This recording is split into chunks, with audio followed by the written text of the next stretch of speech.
Apolline Matin. Apolline de Malherbe. Il est 7h43 sur RMC et RMC Story. Une Europe vulnérable face à un Donald Trump tout puissant. Le président américain qui est attendu dans les toutes prochaines heures à Davos. Il est en route en ce moment même vers l'Europe. Bonjour Thomas Gomard. Vous êtes le directeur de l'IFRI, c'est l'Institut français des relations internationales. Vous publiez demain cet ouvrage Qui contrôle qui? Les nouveaux rapports de force mondiaux. C'est aux éditions Taillandier. Et j'ai envie de vous poser directement la question. Qui contrôle qui? On est à nouveau dans un rapport de force. C'est presque le retour de la loi du plus fort. On a l'impression que Donald Trump contrôle beaucoup de choses. Après, il faut voir sur la durée si c'est vraiment le cas. C'est difficile de répondre à la question de manière univoque. Pour une raison assez simple, c'est qu'on est dans un système ultra interdépendant et que donc l'impression que quelqu'un domine et a à la fois les clés pour décider et mettre en œuvre est une idée à mon avis assez fausse. Ce qu'il faut voir en revanche, c'est l'importance de la relation transatlantique et le fait qu'elle connaît une mutation très profonde, à la fois sur le plan de la sécurité et sur le plan commercial. Mais vous dites qu'elle est importante et c'est tout l'enjeu. Y a-t-il un chemin de crête pour à la fois ne pas rompre totalement ces relations? Le journal Le Monde, par exemple, hier titrait sur le divorce entre l'Europe et les États-Unis. Est-ce qu'on en est là? Est-ce qu'il faut divorcer, acter d'une séparation? Ou est-ce que l'on peut trouver un chemin d'équilibre entre le fait de rester alliés mais ne pas se laisser piétiner? L'expression du chemin de crête est la bonne, parce qu'en fait, les Européens ont besoin des Américains pour l'Ukraine. Fondamentalement, ça explique beaucoup de leurs décisions, notamment en matière commerciale, avec l'accord commercial du mois de juillet. Et ils veulent tenir les Américains à distance du Groenland. Et donc, c'est cet équilibre qu'il faut trouver, d'autant que la relation transatlantique, elle est évidemment saturée par le personnage de Donald Trump, dont on parle tous les jours.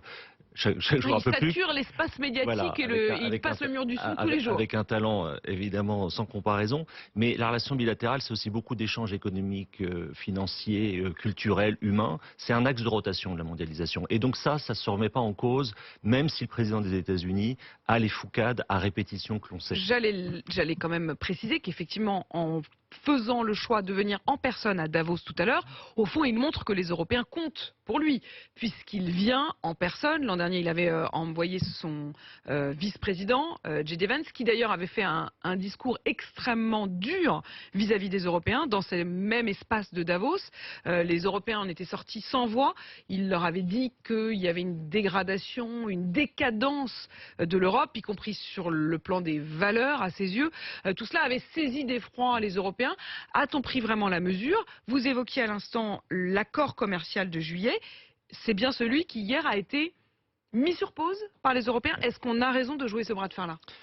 Alors d'abord, tout le monde est suspendu à Davos. Il se trouve que j'y étais hier et tout le monde attend la déclaration de Donald Trump. C'est-à-dire que le système aussi médiatique et politique fonctionne en fonction de ce qu'il va dire, des anticipations qu'on peut avoir. Sur le fait d'avoir suspendu cet accord, c'est évidemment lié à la situation au Groenland, puisque le Groenland est une partie du royaume du Danemark, et c'est probablement le point, je dirais, de rupture en réalité. C'est-à-dire que le discours de Donald Trump d'aujourd'hui va être très important parce que on va voir s'il surenchère. S'il fait une surenchère en termes commerciaux, comme il l'a annoncé avant. Et ensuite, comme toujours avec lui, est-ce que le discours est suivi d'actes? C'est-à-dire que vous pouvez avoir des annonces tonitruantes et puis une mise en œuvre qui ne vient pas. Mais pour les Européens, c'est effectivement une des réactions, je dirais, inévitables compte tenu de la pression que l'administration Trump impose. Moi, il y a un point que je ne comprends pas et pour laquelle j'ai toujours une question. Le Groenland, je comprends, mais affaiblir l'Europe, tel que Emmanuel Macron l'a d'ailleurs dit hier, il a exprimé le fait que les États-Unis souhaitaient, semble-t-il, affaiblir l'Europe. Quel est l'intérêt pour Donald Trump d'affaiblir l'Europe? N'a-t-il pas intérêt à avoir tout de même un allié?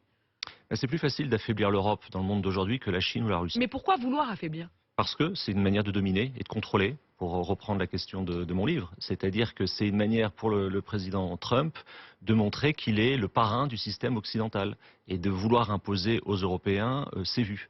Et donc c'est plus facile, encore une fois, de s'en prendre à l'Union européenne compte tenu de sa plasticité, de sa construction, que d'expliquer au président Xi qu'il doit réduire ses droits de douane ou au président Poutine qu'il doit trouver un cessez-le-feu en Ukraine. Un système mafieux, comme vous dites, c'est-à-dire qu'au fond, il veut désormais être dans la la place du parrain. Le parrain qui d'ailleurs est à la fois craint, forcément on vient baiser sa bague.